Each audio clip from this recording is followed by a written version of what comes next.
오늘 아침에 우리 송봉모 신부님 모시고 좋은 말씀 듣겠습니다. 창조적 고통이라는 주제로 이렇게 신부님께서 50분 강의하시고 10분 쉬시고 또 50분 강의하시고 또 미사 때 신부님께서 또 좋은 강론해 주시겠습니다.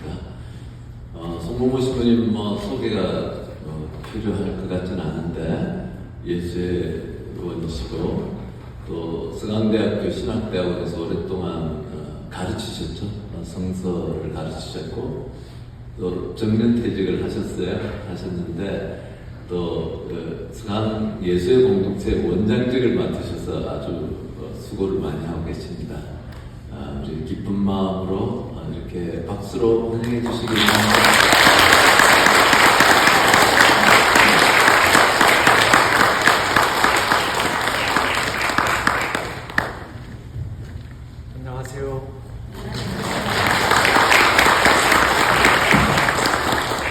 오랜만에 이렇게 만나뵈서 반갑습니다. 오늘 우리는 이제 고통에 대해서 함께 좀 사색하는 시간을 가지려고 합니다. 창조적 고통이라는 주제로. 근데 이 시간이 은총의 시간이 좀 될 수 있도록 우리 마음을 하나님께 봉헌하면서 주님의 기도로 시작하겠습니다.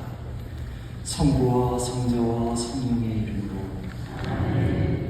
하늘에 계신 우리 아버지의 이름이 거룩히 빛나시며 아버지의 나라가 오시며 아버지의 뜻이 하늘에서와 같이 땅에서도 이루어지소서.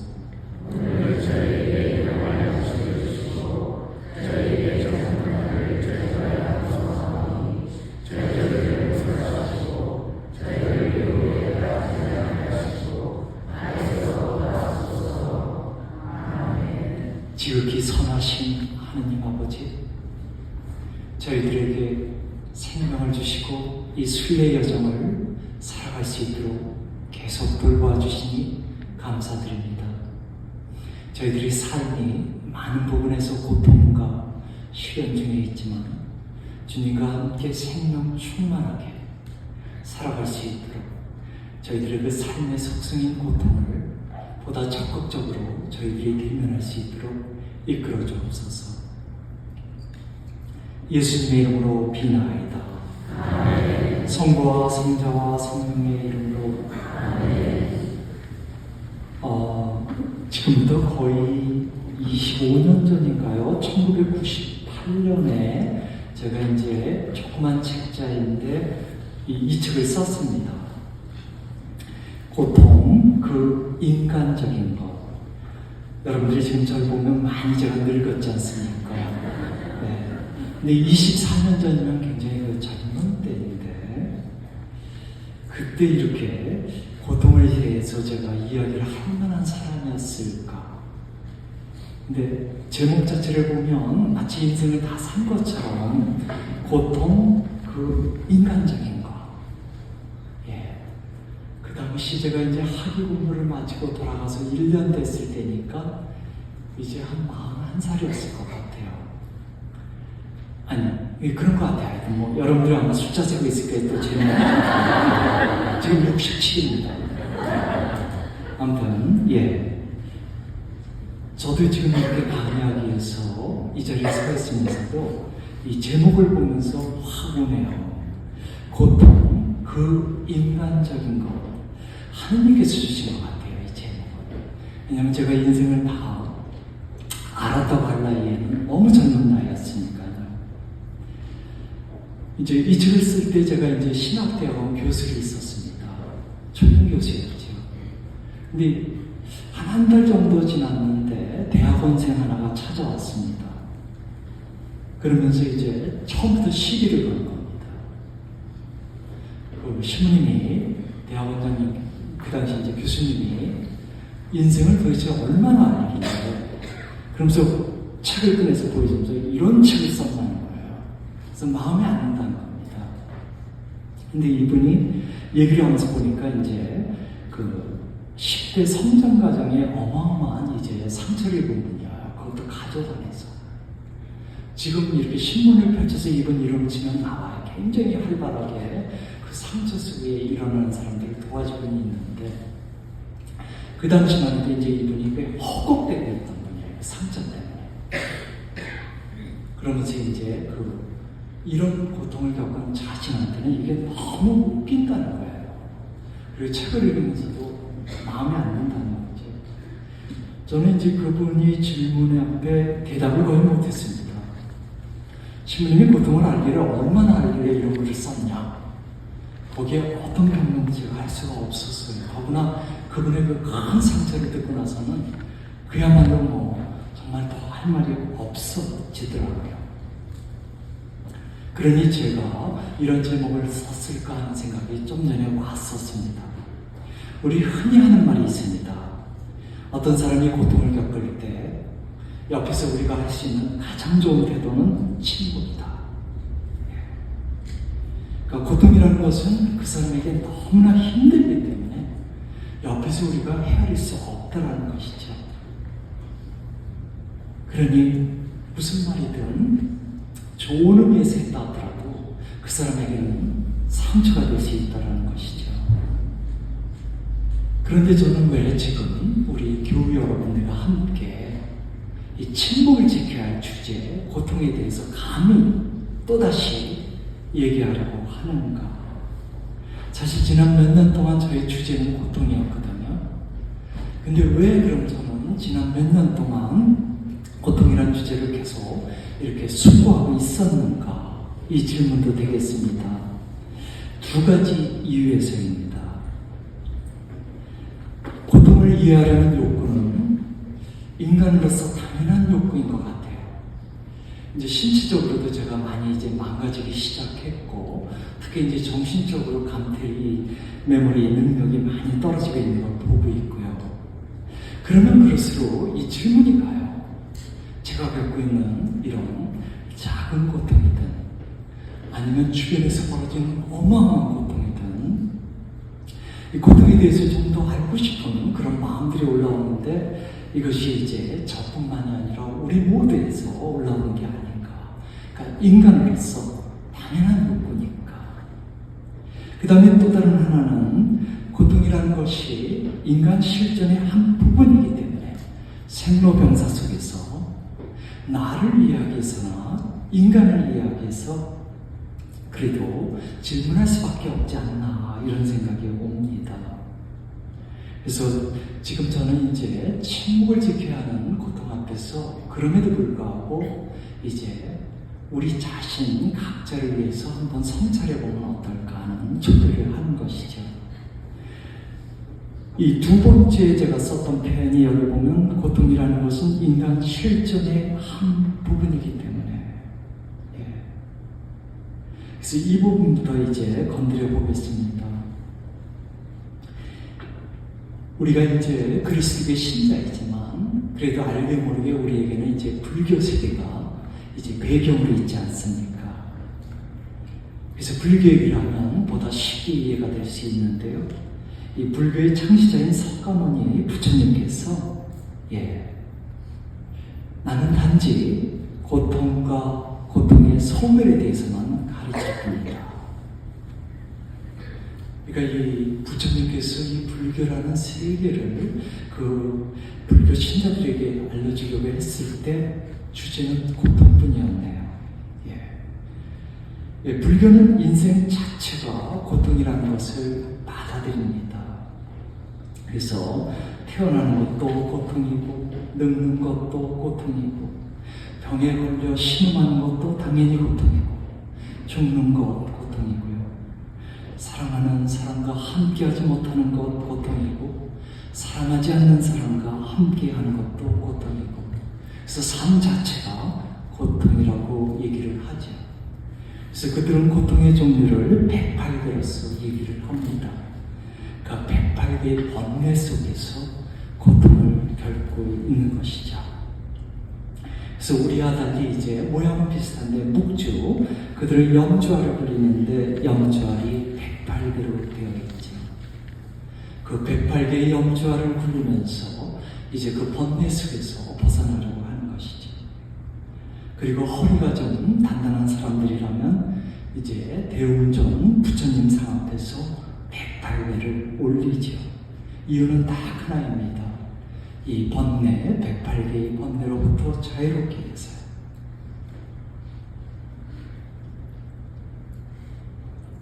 불교는 고통에서 출발해서 고통에서 끝났는데요. 고통의 해탈로부터. 이제 부처님의 생애 중에 보면 이제 이런 에피소드가 있습니다. 우리 예수님하고도 비슷한 건데요. 어느 마을에 들어갔는데 이제 과부가 외아들을 잃어버립니다. 마치 예수님의 경우에 의하면 나인이라는 동네에 들어갔는데 예수님 과부가 외아들을 잃고 상여가 지나가고 있었죠. 거의 똑같은 상황이죠. 그런데 이제 이 과부가 부처님의 신통력을 갖고 있다는 사실을 알았기 때문에 부처님께 와서 매달리면서 죽은 아들을 살려달라고 애원하지 않습니까? 그랬을 때 부처님께서 그 과부에게 했던 말은 이 말입니다. 그래 내가 너의 아들을 살려줄 테니 가서 해바라기 씨앗을 하나 얻어오렴. 단 한 번도 죽음이 없던 집에서 해바라기 씨앗을 얻어와야 합니다. 이 애아들을 잃고 실성한 그 가부는 이성적으로 헤아릴 여유가 없었습니다. 부처님께서 해바라기 씨앗만 얻어오면 살려준다고 하니까 미친 듯이 집집마다 두들기면서 해바라기 씨앗을 얻으려고 했지요. 단 전제 조건이 있었잖아요. 죽음이 없는 집에서.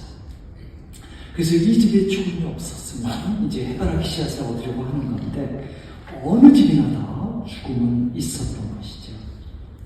그래서 많은 시간을 들여서 집집마다 두들기면서 드디어 이분이 깨닫게 돼요. 이 가부가 결국 사람은 죽을 수밖에 없다라는 거. 이런 깨달음이 있게 되니까 이제 그 주체할 수 없던 슬픔이 가라앉게 돼요. 그렇게 되면서 이분이 마음의 평정을 되찾게 되고 부처님께 돌아와서 이제 불교에 귀의를 하게 된다는 에피소드이죠. 근데 똑같은 스토리인데 우리 예수님은 달라요. 그 가부가 청아미도 전이었죠. 가부가 슬피 울면서 이제 그 아들 이제 파묻기에서 가는데 부처님, 예수님께서 세우죠. 예수님께서 그 행렬을 세우고 울지 마라. 슬퍼하지 마라. 내가 네 아들을 살려지 말고 살려주지.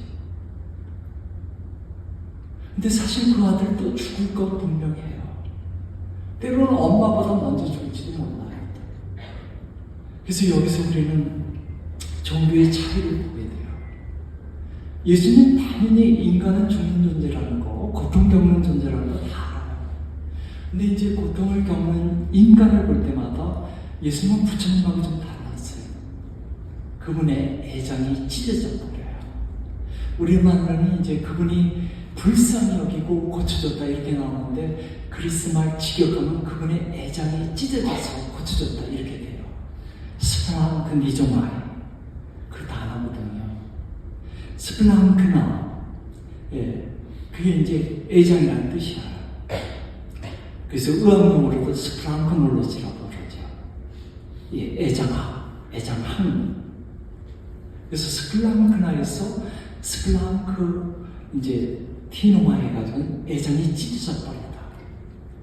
그러니까 예수님의 마음이야.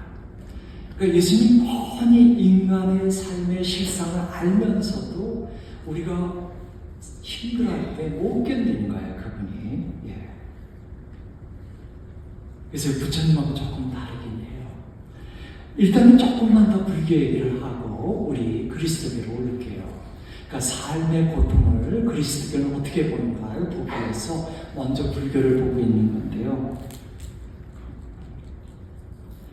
보왕산매론에서 이렇게 얘기합니다. 몸에 병이 없기를 바라지 마라.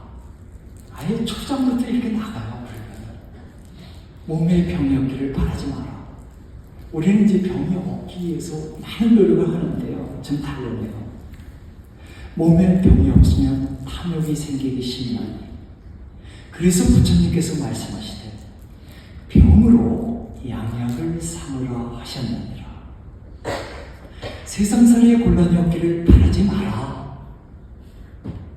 세상살이의 곤란이 없으면 업신여기는 마음, 교만한 마음, 사치한 마음이 생기나니. 그래서 부처님께서 말씀하시되 근심과 곤란으로 세상을 살아가라고 하셨느니라. 그러니까 우리가 이제 짐작해 볼 수 있어요. 열심한 불교 신자들은 생의 고통을 어떤 태도로 대하는지를 이런 이제 경전에서 볼 수 있는 거죠. 아주 짧게 그냥 불교를 이 정도만 소개해 볼게요. 그러니까 불교 신자들은 고통을 어떻게 대하는가? 그럼 이제 이슬람으로 아주 간단하게만 소개하려고 합니다. 이슬람교의 태도도 불교하고 거의 비슷합니다. 그들은 고통을 겪을 때 불평하지 말고 그냥 감수해야 한다는 것을 이제 알라의 뜻으로 받아들입니다. 그대가 고통을 겪게 되면 그 고통에서 빠져나오지 못함으로 굴복하는 것만이 그대의 의무이다. 신이 알라께서 그들을 그렇게 만들어 주었기에 불평하지 말고 그대로 받아들일 것이다. 우리 입장에서는 참 이해하기 어려운 그들의 고통관인데요. 이제 한 가지 예를 들어볼게요. 이집트에 이제 항공 조종사 훈련학교가 있어요. 마치 우리 대한항공, 아시아나가 있으면 그 조종사들을 끊임없이 훈련해야 되잖아요. 그러니까 공군 이제 하여튼 공군, 그러니까 우리나라 공군의 군인들을 마냥 데리고 있으면 없거든요. 이제 그들이 제대할 때 뭐 데리고 있으니까 그러다 보니까 이제 민간 항공학교에서 이제 조종사를 또 자체적으로 수급하죠. 바로 그런 식이에요. 예, 이집트의 이제 그 항공회사가 이제 서방 유럽이나 미국의 이제 교관들을 모셔와서 이제 그들을 통해서 이제 자체적으로 이제 조종사를 키우는 건데요. 이 서방에서 온 이 교관들이 가장 힘들어하는 게 뭐냐면 응급 사태에서 조종사가 해야 될 조치가요. 그러니까 일부러 응급 사태를 만들거든요. 비행기가 이제 날아가다 보면 응급 사태가 생길 수 있잖아요. 그걸 미리 훈련시켜야 돼요. 그래서 그렇게 만들어 놓고 하라 그러면 안 해요. 어떻게 해야 될지 다 가르쳐줘도 안 해요. 왜? 알라의 뜻이라는 거예요. 말이 안 되죠. 지금 제가 마치 무슨 얘기 꾸며내는 것처럼 보일 수 있죠. 말이 안 돼요. 정말로. 그게 가장 힘들대요. 그러니까 이제 공부가 계속될수록 이제 쉬워지지만 처음에 그 신념, 종교 세계에서 오는 고통감, 그러니까 비행기가 사고하면 그냥 죽어야 된다라는 그들의 그 태도, 그걸 뜯어고치는 게 너무너무 힘들다는 거예요. 저도 처음에 영적 독서를 하면서 이 책을 읽었을 때 이해가 좀 안 갔습니다. 비상사태에서 그 조치를 안 한다는 것이, 그러다가 쓰나미 때 기사를 보고 그렇구나 받아들였어요. 그러니까 2005년 그 성탄절 바로 다음날 쓰나미가 덮쳤나? 그 전에 덮쳤어요. 성탄 바로 직전에 덮쳤죠. 그리고 나서 어마어마하게 수십만 명이 죽었습니다. 그리고는 12월 26일 날 그 무슬림 협회 사무총장이 했던 말을 제가 신문에서 읽게 돼요. 그들이 읽겠습니다. 모든 것은 위대한 알라의 뜻이다. 왜 무고한 사람이 많이 죽느냐는 의문이 들 것이다. 그러나 우리는 알 수 없다. 알라만이 아십니다. 이번 쓰나미 참사는 삶의 유한함을 다시금 일깨워줍니다. 동시에 그 짧은 삶 동안 긍정적인 일을 많이 하라는 가르침을 받게 된다. 다시 얘기하지만 세상사는 모두 위대한 알라의 뜻이고 그 뜻은 궁극적으로 인류 전체에 보다 나은 삶을 가져옵니다. 그냥 태연히 읽을 수도 있어요. 하지만 이걸 읽을 때 제 안에는 분노가 올라왔어요. 불과 며칠 전에 수십만 명이 죽었거든요. 그래서 사랑하는 사람들을 잃고 울부짖는 사람들이 있는데 지금 이런 말을 하는 거예요. 지금 알라의 뜻이다. 받아들여라. 만약에 내 가족 중에 하나가 그 쓰나미 때 죽었다면 받아들일 수 없죠. 뭔가 대답이 돼야 되죠. 예. 이게 이슬람이에요. 아주 간단하게 제가, 우리가 딴 화병교회에 대해서 이 자리에 있는 건 아니니까요. 예. 그러니까 이슬람 신자들은 사랑하는 사람을 잃게 되면 그것이 어떤 테러를 위해서 잃게 되든 아니면 자연적인 병으로 잃게 되든 그들이 해야 할 것은 하나밖에 없습니다. 알라의 뜻으로 조용히 눈물을 흘리는 거고요. 겉으로 애통해서는 안 됩니다. 그러니까 울부짖으며 통곡하는 것은 알라의 뜻을 거부하는 행위로 간주됩니다. 그리고 이슬람 신자들 중에 다수는 생명보험에 가입하지를 않습니다. 이 생명은 알라에게 속한 것이기 때문에 인위적으로 자신이 생명보험을 가입해서 뭐 이런 건 뜻에 어긋난다는 겁니다. 이제 뭐 여러 종교가 있지만 종교는 고통에 대한 이제 질문 속에서 태어났다 그런 말을 가끔 합니다. 예, 불교 생을 고통으로 존재하고 있습니다. 이슬람교 고통이 왜 있는지는 모르지만 아까 그 삼천명이 그렇게 얘기했거든요. 그 고통은 알라의 뜻이다 이렇게 얘기를 했습니다. 그렇다면 우리 그리스도교는요? 예수님께서 이 애장이 찢어지는 그런 슬픔을 느끼면서 우리의 아픔에 함께하시고 고쳐주기는 했지만 그분은 우리 그리스도교의 창립자인 그분은 고통을 어떻게 볼까? 이것은 그분의 마지막 말입니다. 그분의 지자들에게 마지막으로 했던 말은 이 말입니다. 너희는 이 세상에서 고난을 겪을 것이다. 다를 바가 없습니다. 불교, 이슬람교 다를 바가 없습니다. 그분은 우리에게 삶의 어떤 안전보장, 늘 기쁨과 평화와 충만한 건강 속에 그런 약속을 하지 않았네요. 사도들에게 지금 한잔을 드시면서 그들에게 이런저런 생명의 약속을 주신 다음 마지막으로 했던 말은 너희는 이 세상에서 고난을 겪을 것이다. 마지막으로 했던 말이 이 말인데 그럼 처음 했던 말은 뭘까요? 그분이 갈릴레아 호숫가를 지나가면서 당신의 사람들, 바로 우리들이죠. 당신의 사람들을 부르면서 했던 말이 처음 했던 말이죠. 누구든지 내 뒤를 따라오려면 자신을 버리고 매일같이 자기 십자가를 안고 나를 따라야 한다. 십자가는 고통입니다. 매일같이 고통을 안고서 따라가야 한다. 그분이 처음 한 말이나 마지막으로 한 말이나 생각 고통입니다. 우리가 인정하든 인정하지 않든 그분이 한 말이니까요. 너희는 세상에서 고통을 겪을 것이다. 그러니까 이제 나이가 들어가면서 더 많은 고통을 겪게 되겠죠.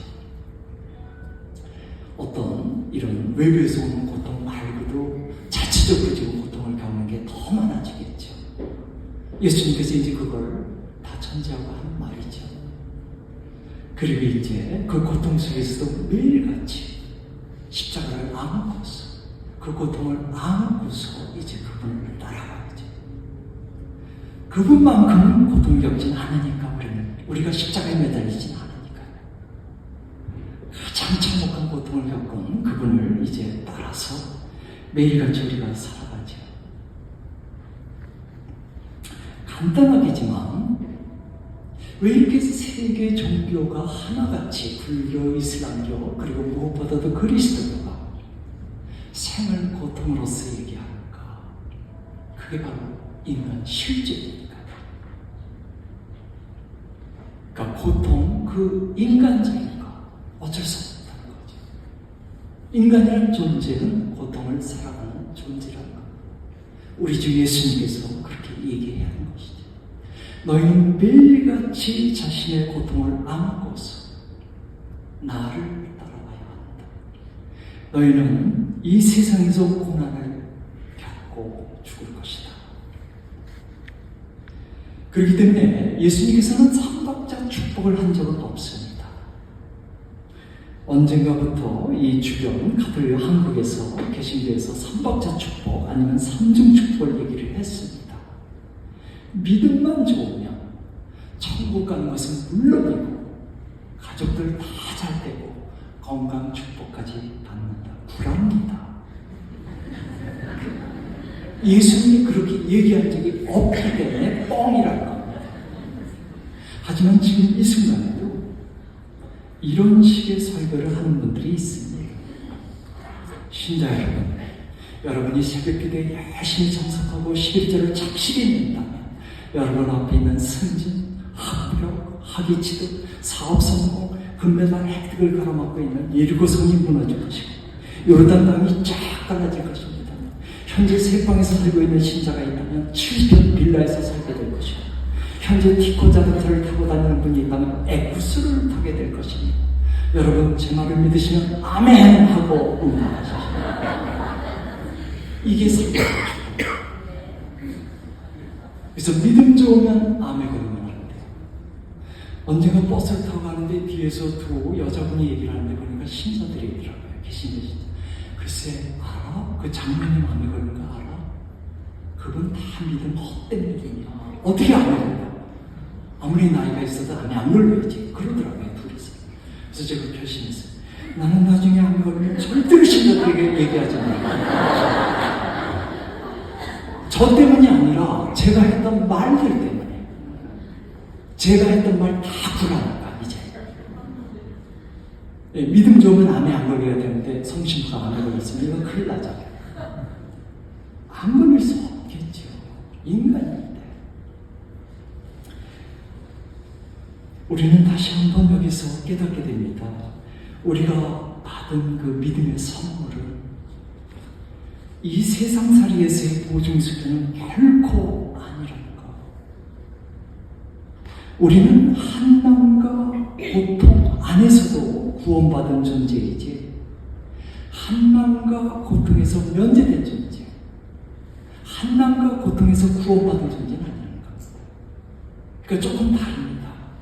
비록 한남과 고통을 겪고는 있지만 구원받은 존재로서 고통을 겪는 것이지 무슨 그런 시험 고통에서 면제된 존재는 아니라는 겁니다. 근데 이제 이런 삼박자 축복은 처음에 들을 때 참 좋습니다. 믿음이 이렇게 좋은데 그런 일이 있겠습니까? 위로가 되죠.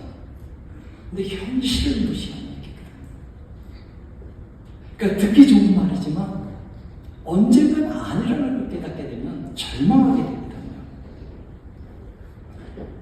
깐난아기가 이제 성장하면서 이제 엄마 젖을 그만 먹고 이제 딱딱한 음식을 먹어야 하지. 근데 일단은 부드러운 음식이 좋잖아요. 그래서 아이가 계속 나이가 들어가는데도 부드러운 음식만 먹게 되면 어떻게 됩니까? 예, 제대로 성장하지 못하죠. 그러니까 현실을 왜곡한 어떤 위로는 나중에 이 문제가 덮쳤을 때 전혀 도움이 안 됩니다. 이분은 이 펄독이라고 불려요. 그 돼지라는 이 소설을 통해서 노벨 문학상 받은 분이죠. 이분에게는 딸이 둘인데 둘째 딸이 아주 심한 자폐 장애자입니다. 예. 이상한 변호사 우영우 보셨어요? 그런 식으로 고급스러운 장애자가 아니고요. 아예 대화가 안 돼요. 엄마가 허가하려고 침을 대면 탁 쳐버려요. 왜냐하면 이게 막대기가 와서 닿았다고 생각해요. 그러니까 인격적인 교제가 안 돼요. 모녀 사이에서. 근데 이제 처음엔 몰랐어요. 3살이 됐는데도 말을 안 해요. 큰아이는 2살 때부터 말을 했거든요. 큰딸은. 그래서 얘가 말이 늦네. 그 정도 생각했어요. 근데 4살이 됐는데 또 말을 안 해요. 그리고 아까도 말씀드렸지만 이렇게 아기를 안으려고 그러면 이 아이가 팍 쳐요. 엄마 손을. 이제 깐난하기 때문에 안 그랬지만 이제 4살이 됐으니까. 그러면서 펄복이 우리 둘째 아이가 문제가 크구나. 뭐가 문제가 있구나. 근데 뭔지 몰라요. 왜냐면 그 당시에 자폐라는 것은 새로운 종류의 질병이었거든요. 그래가고는 이분이 이제 재산 여유가 있었기 때문에 이 전국에, 미국 전역에 유명한 의사는 다 찾아다녀요. 이 둘째 딸을 정상화를 만들기 위해서. 근데 이제 그 당시 자폐란 진단까지는 내려줬습니다. 근데 이제 치료책을 모르는 거예요. 사실 치료책은 오늘날도 없죠. 이 자폐라는 것이 왜 생기는지 이제 겨우 밝혀내고 있고, 어떻게 해야 좀 더 도와줄 수 있지, 요 정도뿐이지 자폐증에 걸린 사람을 치료할 수 있는 건 없거든요. 근데 그 당시에는 더 없었죠. 근데 의사들이 항상 그래요. 엄마가 이렇게 지극정성으로 나를 살리려고 하는데 왜 안 낫겠느냐. 그래서 나을 거라는 거예요. 그런 식으로 10년이 흘러가요. 10년 동안 펄복은 절대 인정하지 않아요. 자기 딸은 큰 딸처럼 정상화가 될 거예요. 확신해요. 그래서 누구한테도 둘째 딸이 문제 있단 말을 안 합니다. 그리고 그 둘째 딸을 데리고 병원을 다니는 거죠. 그 10년이라는 세월 동안 큰 딸은 방치된 거예요. 그 시대에, 그 옛날에 기차를 타고 얼마나 시간이 걸려요. 비행기가 걸려요. 그러니까 큰 딸은 거의 방치된 거죠. 보호하게. 근데 이제 이분에게 인생의 전환점이 이루어지는 일이 벌어져요. 그 어느 유명한 병원이죠. 거기에 이제 정기적으로 체크업을 하는데 같은 과의 다른 의사가 항상 한숨을 쉬면서 안타까운 마음을 갖고 봤어요. 그 모두를. 치료가 안 되는 병인데. 근데 이제 그날도 이 펄복이 둘째 딸을 데리고 와서 진료를 받고 힘없이 돌아가고 있는데 복도에서 작정하고 기다리다가 부릅니다. 그러면 잠시 자기 진료실로 들어오라는 것이죠. 이제 지금 얘기하는 것들은 다 이 책에 있습니다. 이 책에 읽으시면 그 지금 소개하는 것들이 다 있는데요. 그 전혀 자기하고 관련이 없지만 이제 다 알고 있죠. 불러서는 이렇게 얘기하는 겁니다. 제 말을 잘 들으세요, 사모님. 당신의 아이는 절대로 정상이 될 수 없습니다. 당신의 아이는 자폐아입니다. 한평생 자폐아로 살 것입니다. 스스로를 속이시면 안 됩니다. 희망을 보내야 합니다. 진실을 직시해야 합니다. 그렇지 않으면 당신의 인생을 망가뜨리고 다른 자녀를 거지로 만들 겁니다. 사모님, 제 말을 듣고 계십니까? 이 사람이 이제 헝가리에서 온 사람인데 소리 질렀답니다. 그 헝가리 악센트와 함께 소리 정신 차려라. 정신 차려. 그러니까 둘째 아이를 정상화로 만들기 했던 그 희망 하나를 갖고 그 다음에 의사들의 거짓된 위로에 이제 의지해서 10년을 버텼는데 그 희망을 산산조각내는 말을 지금 한 거거든요. 그럼 펄복은 그 순간에 어떤 반응을 보였을까요? 아까 좀 전에 본 책에 보면 나와요. 은총의 순간이었대요. 은총의 순간. 예, 이렇게 얘기를 해요. 미안. 이거 그게 아니고 은총의 순간이었대요. 그 은총의 순간을 서술한 내용이 제가 있나해서 올라갈 때 그건 아닙니다. 예, 그러니까 평생 감사해야 할 순간이었다. 이렇게 얘기해요. 그러니까 본인이 의사는 아니지만 10년 동안 아이를 데리고 다니면서 나을 수 없다는 걸 깨닫는 거죠. 그렇지만 인정을 안 한 거예요. 그리고 거짓된 희망만 움켜쥐고 있었던 건데 누군가가 깨지면 깨지는 건데 이분이 깨졌거든요. 이 헝가리 의사가 깨버렸거든요. 그래서 평생 감사해야 할 순간이었다. 그런 고백을 해요. 그리고 나서 얼마 안 남아서 불과 며칠 뒤에 이분의 태도가 바뀌어요. 이렇게 바뀌어요. 사람들은 고통을 감내해야만 하고 감내하는 고통 속에서 선물이 담겨있음을 알아야 한다. 세상에 둘째 딸이 어마어마하게 중요한 자폐하거든요. 근데 선물을 얘기하고 있어요. 선물. 말이 안 되잖아요. 저 같은 사람이 이제 심하게 고통 겪는 사람 앞에 여러분 그래도 그 고통 안에 선물이 있습니다 하면 저한테 따를 때려도 저는 할 말이 없어요. 하지만 펄복은 달라요. 10년 내내 고통을 겪은 여자예요. 이분이 실제를 받아들인 다음에 하는 말입니다. 이거 우리는 이거 인정해야 돼요. 이분의 말이 진리라는 거예요. 제가 하는 말은 진리가 아닐 수 있어요. 제가 현장에서 겪은 고통을 갖고 얘기하는 게 아니니까. 이분은 다르죠. 감내하는 고통 속에서, 그러니까 고통을 받아들이는 거죠.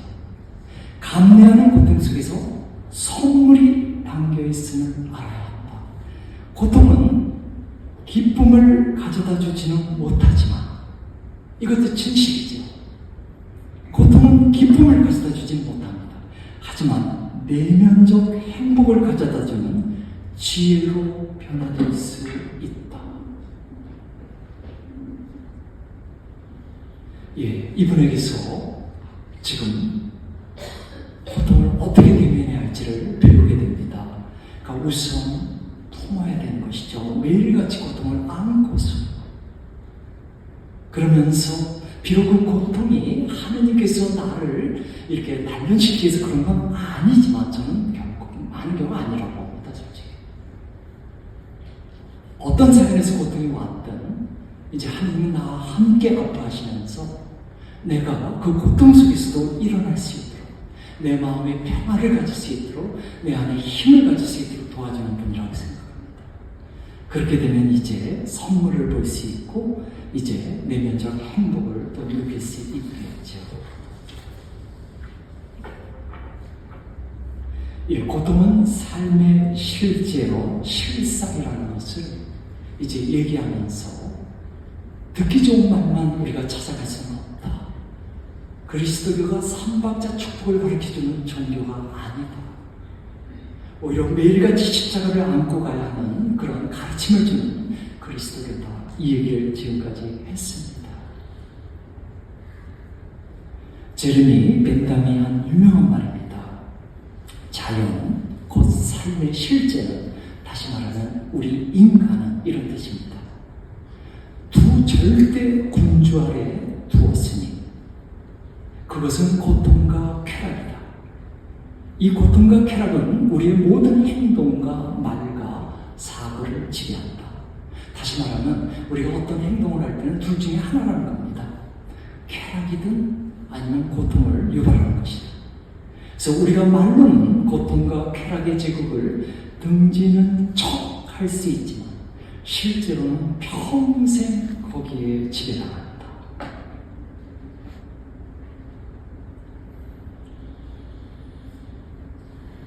살아있는 존재 자체가 고통을 겪는 존재라면 거기에는 이유가 있겠죠.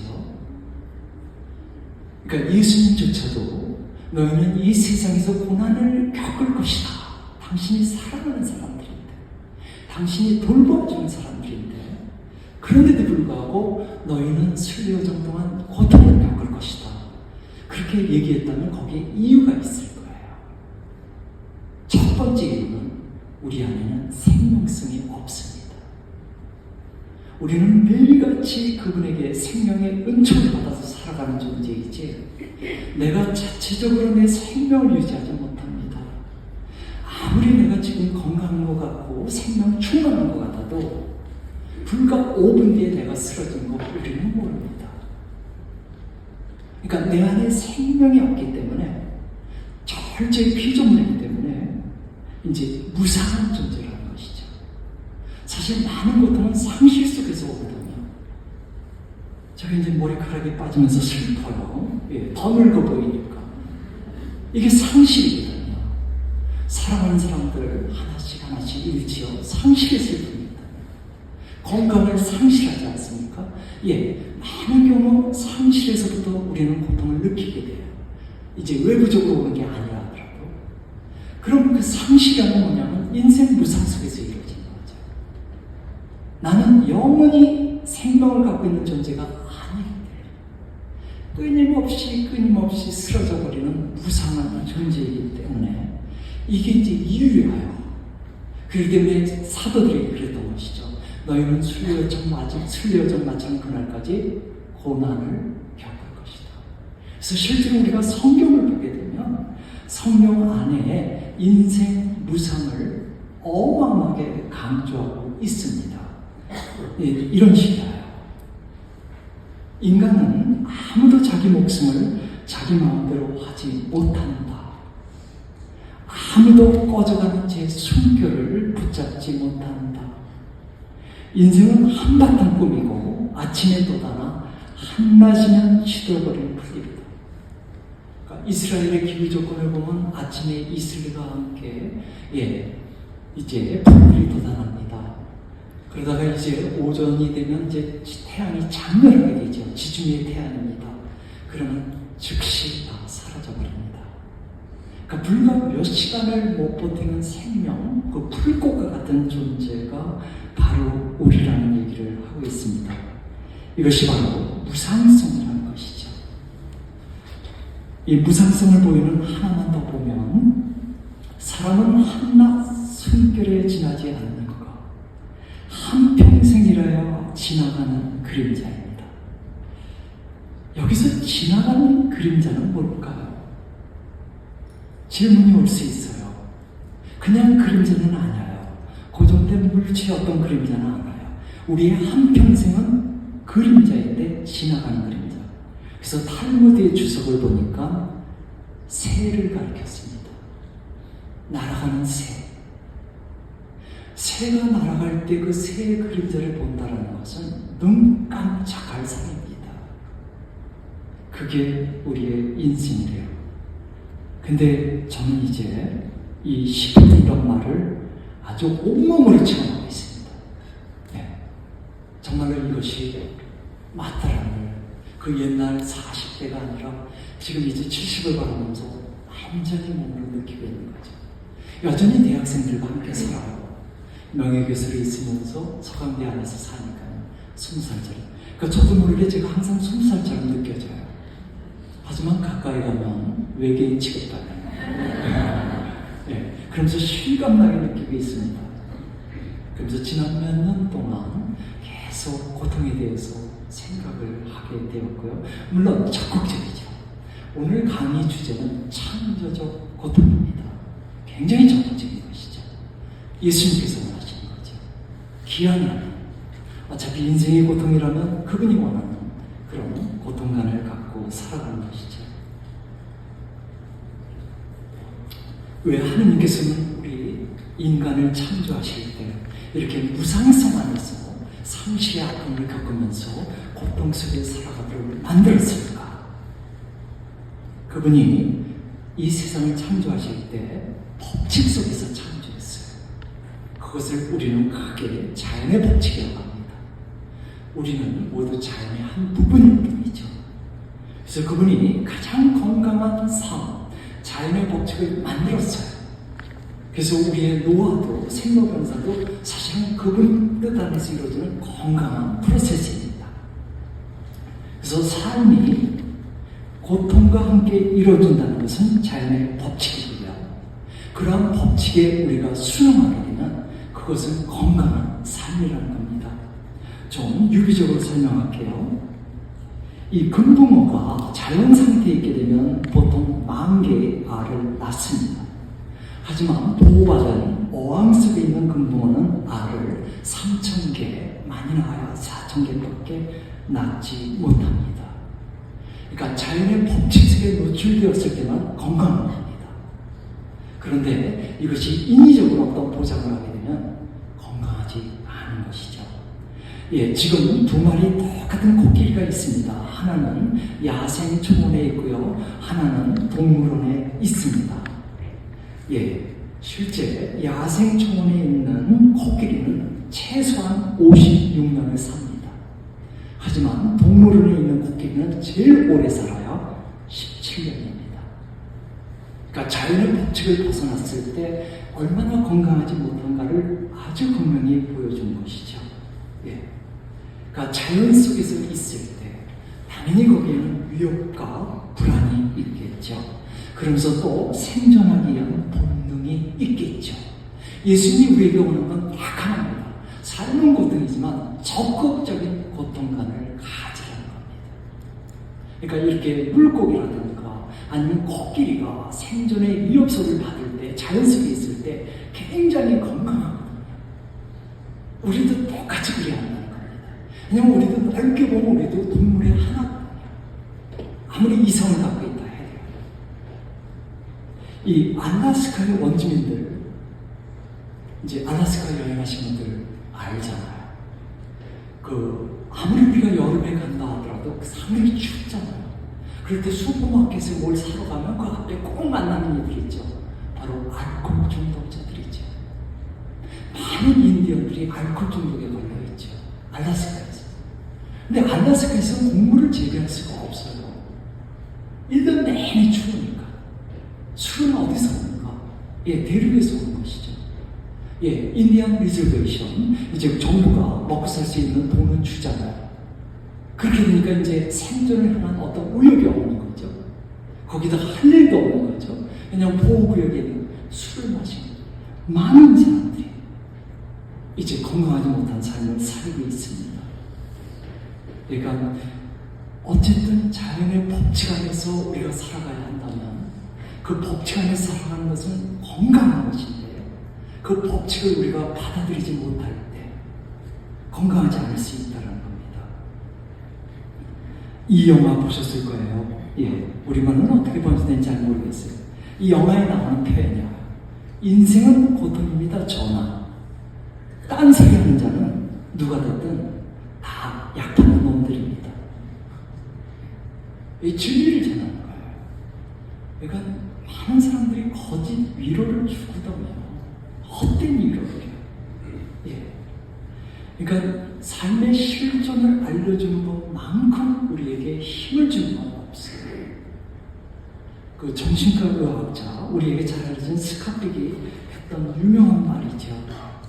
삶이란 어려운 것이다.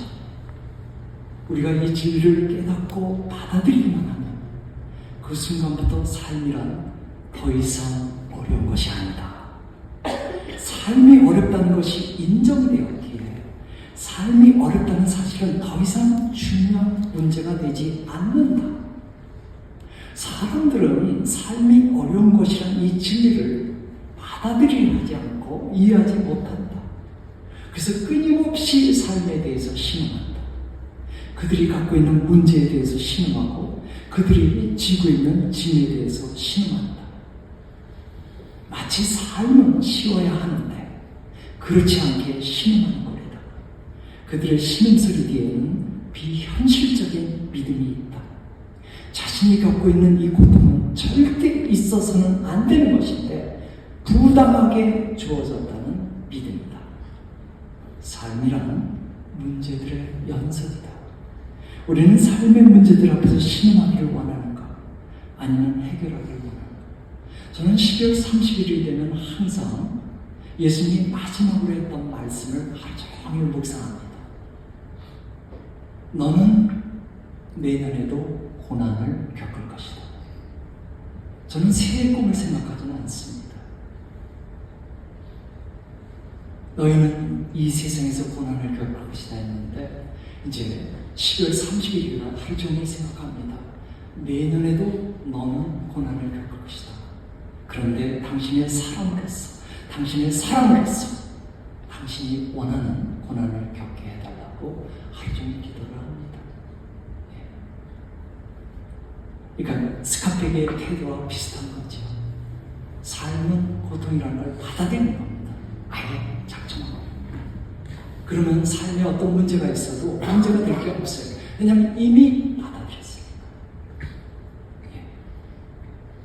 그렇다고 해서 뭐 제가 막 고통을 찾아놨지는 않습니다. 트럭이 지나갈 때 발을 내밀어서 뭐 병신이 된다거나 그렇게는 안 합니다.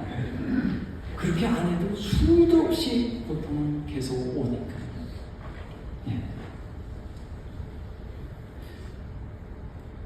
이 세상이 우리의 행복을 위해 존재하는 곳이라고 생각한다면 세상 살이는 쉽지 않을 것이다. 하지만 훈련과 교정의 장소를 생각하면 이 세상도 그다지 나쁘지 않을 것이다. 여기서 전제가 있습니다. 이건 저의 얘기이기 때문에 교우 여러분께서 꼭 받아들이지 않으면 됩니다. 저는 하느님이 저를 훈련시키기 위해서 고통을 준다면 저는 안 믿습니다. 너무 강하게 강하게 얘기했다. 아무 생각이 주변님한테 가서 이런 얘기 하지 마세요. 네. 근데 저는 안 믿어요. 신학자로서. 저는 하나님은 사랑분이라고 저는 믿어요. 정말. 근데 아무튼 저에게 아니면 우리 함께하는 것들에게 고통이 생기면 하느님이 그 고통을 준 건 아니지만 창조적 고통 차원으로 이것을 승화시키게 되면 인정을 해요. 훈련과 교정의 고통이라는 거.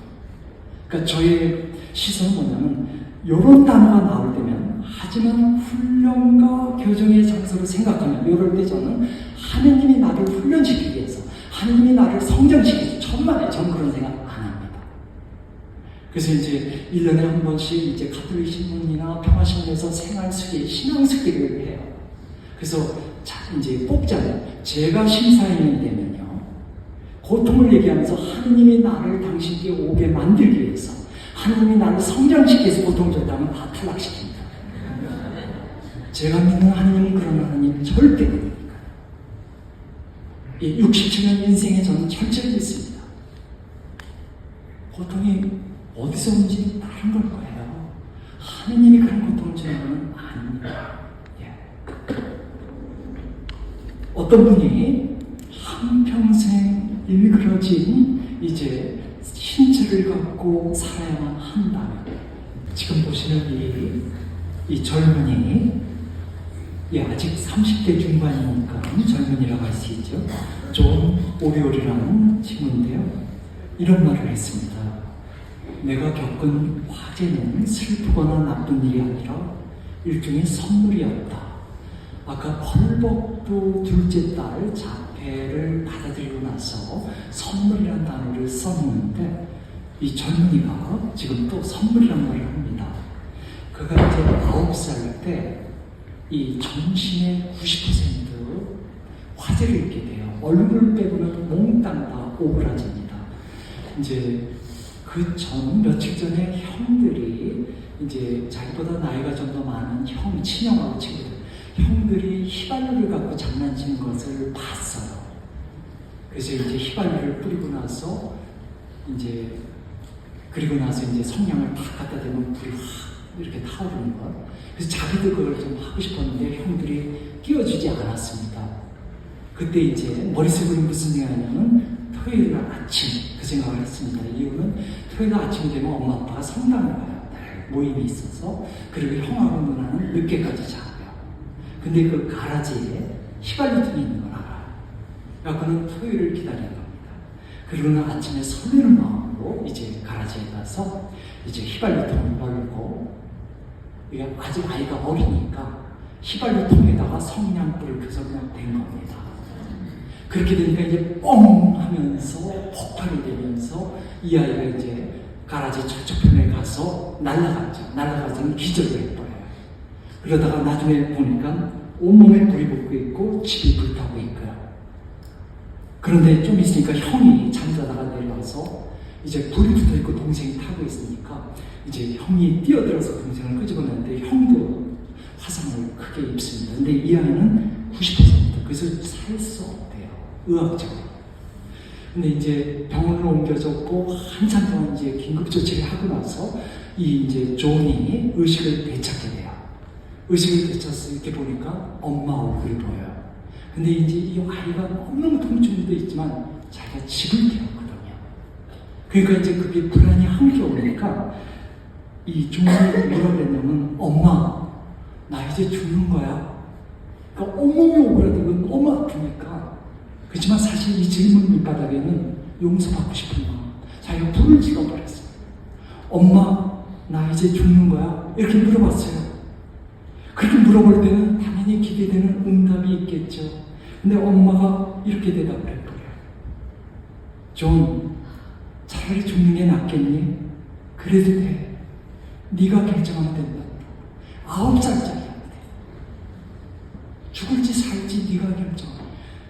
나중에 얘기한 거죠. 이 존이 어마어마한 충격이었대요. 내가 이 친자식이 아니었나? 왜 나한테 이렇게 기대했던 응답은 뭐냐면 엄마 나 죽는 거야. 그럼 엄마가 무슨 소리 하고 있어? 너는 다 날 거야. 다 나서 이제 다시 집에 가고 농구도 하고 축구도 하고 이런 말을 기대했는데 죽으시니 그럼 죽어도 돼. 그러니까 그 어린아이가 그 순간에 자기가 생사를 결정해야 한다는 것을 깨닫게 돼요. 그리고 살기를 결심해요. 의학적으로는 살 수 없는데 살아난 거예요. 아무튼 이 애가 이제 오랜 기간 병원에 입원해 있으면서 이제 치료를 받지 않았습니까? 그리고 이제 드디어 집으로 퇴원을 해요. 하지만 퇴원했다 끝나는 건 아니에요. 왜냐면 수십 차례 성형수술도 해야 되거든요.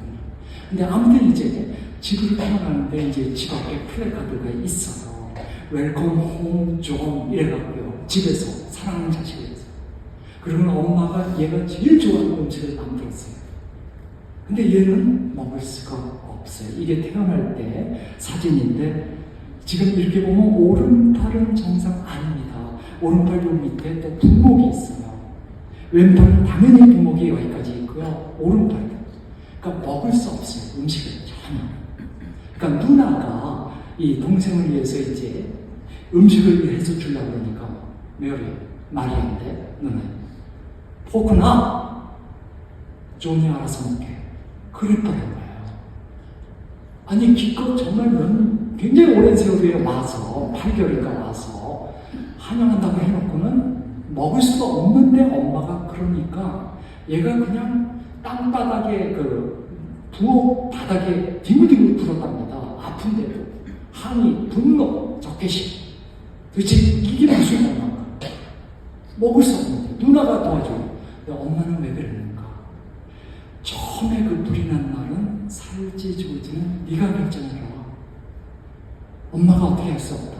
그 다음에 태어나는 날은 앞으로 네 힘으로 살지 형이나 누나한테 의존해서 살지는 네가 결정해. 네 삶은 네 삶이니까. 그래서 첫날부터 아예 뽐때를 보는 겁니다. 얘가 1시간 넘게 뒹굴뒹굴하면서 반항을 했고요. 그 다음에 몇 시간 동안 안 나오는데 너무 배고프니까 부엌에 와서 혼자 결국 먹어요. 이 부먹을 대고.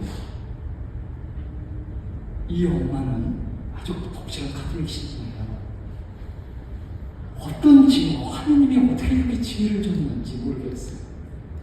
자식이 불에 타서 죽어가고 있는데 제가 엄마는 그렇게 못했을 것 같아요. 막 울고 껴안지 못하지 아프니까.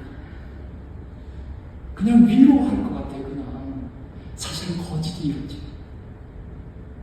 근데 이 엄마는 굉장히 현명했네요. 성령님께서 이렇게 지혜 준 것 같아요.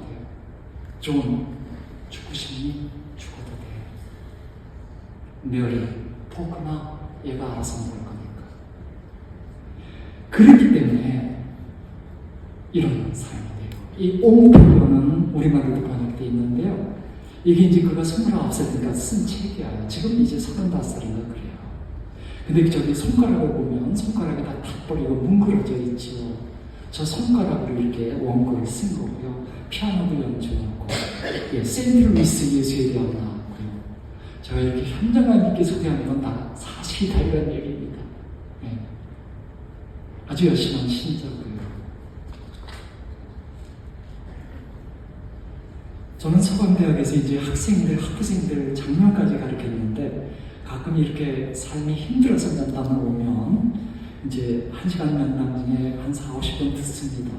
그리고 이제 저에게 무슨 말 들려주기를 저한테 이제 그 학생이 쳐다보면 이제 미리 준비한 이 책을 주고 그냥 가라 그럽니다. 그러면 이 책을 읽고 나면 다시 일어납니다. 젊은이가 굉장히 젊은 사람인데 29살 때 이 책을 썼으니 고통을 통해서는 이 나이가 없고 고통을 헤쳐나온 사람은 굉장히 지혜롭잖아요. 이 책에 많은 좋은 말을 쓰는데 제가 읽어볼게요. 오늘날 내 인생을 아름답고 의미있게 하는 것들은 모두 그날의 화염이 만든 비극을 통해 태어났다. 고통스러운 회복기를 보내면서 나는 더 성숙해졌고 한층 담대해졌으며 다른 사람의 상처에 더 깊이 공감할 수 있게 되었고 정말로 중요한 것이 무엇인지 알아보는 안목과 내가 할 수 있는 일에는 대담하게 도전하는 정신을 가졌다. 나는 내 삶의 어떤 것도 당연하게 생각하지 않는다. 매일의 삶에 감사할 줄 합니다. 예. 저는 우리가 정말로 쉬운 인생을 살고 싶다면 재미없게 살면 됩니다. 스키장 가서도 초보자 코스만 타면 됩니다. 예, 다칠 일은 없을 겁니다. 피아노도 그냥 도레미파 그냥 음계만 연주하면 됩니다. 참 쉽죠. 스트레스 없습니다. 근데 그게 생이 아니죠. 우리는 다 압니다. 그렇다면 어떻게 고통을 우리가 이제 해결할 것인가? 사실 해결할 수는 없습니다. 고통은 해결되지 않습니다. 그렇다면 고통을 우리가 어떻게 대응할 것인가겠죠. 그래서 고통을 창조적 힘으로 승화시키자. 이게 이제 오늘 우리 이 특강의 주제가 됩니다. 한 번 더 불교 얘기 좀 들어볼게요. 종교는 달라도 자연복지관에서 어떤 종교가 얘기하든 다 진리거든요. 적어도 이 고통에 대해서는요. 인생에 있어서 괴로운 고통은 있지만 우울해하거나 성내거나 못 견뎌하지 말라. 생에 있어서 근본적인 제약은 혐오와 증오이다. 혐오는 유전물에 대해서 삿된 뜻을 품는 것이고, 증오는 괴로움과 괴로움을 주는 것에 대해서 삿된 뜻을 품는 것이다. 그러므로 고통과 괴로움에 대하여 참아 넘기지 못하는 것은 잘못이다. 괴로움에 대해서 성내거나 못 견뎌하는 것은 그 괴로움을 없이 하는 것이 아니라 조금씩 더 어려움을 보태는 것이요, 끝내는 참아 견디지 못하는 최악의 상태로 나아가게 할 뿐이다. 우리는 매일같이 미치친 걸 경험할 거예요. 그러니까 뭔가 못마땅한 일이 벌어졌을 때, 내 안에 힘든 일이 벌어졌을 때 우리가 막 쏟아냅니다. 원망을. 그런 결과는 어떤가? 더 힘들죠. 더 힘들어요. 알면서도 또 그렇게 해요. 이 반짝거리는 이제 그 카타르시스, 그것 때문에. 그렇지만 그렇게 막 욕을 쏟아붓고 그러고 나서 나면 힘이 하나도 없어요. 이걸 헤쳐나가야 하는데 문제는 더 커져 있어요. 지금 그 얘기를 여기서 하는 겁니다. 밑줄 친 것에서. 그러니까 성내고 못 견딜 때 괴로움은 더 커진다는 것이죠. 이런 면에서 이제 종교는 달라도 우리가 불교를 통해 조금 도움을 받아본 것인데요. 이 도자기 공방에 가면 두 종류가 있습니다. 하나는 굉장히 투박한 원재료들이죠. 다른 하나는 반짝반짝 윤이 나는 작품들입니다.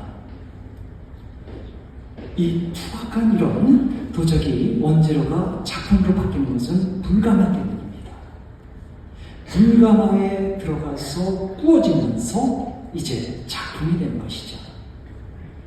자연의 법칙인 고통은 우리를 반짝반짝하게 만드는 이제 작품으로 만든 것이요, 일종의 불가마입니다. 그런데 모든 사람이 고통을 겪었다고 해서 모두가 다 작품이 되지는 않습니다.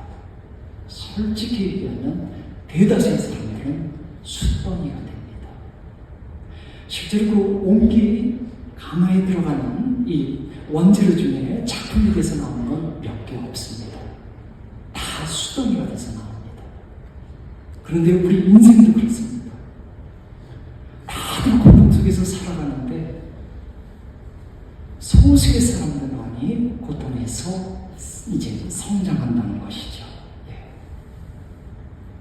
다수의 사람들은 이제 수덩이로 그냥 끝나버리는 것이죠.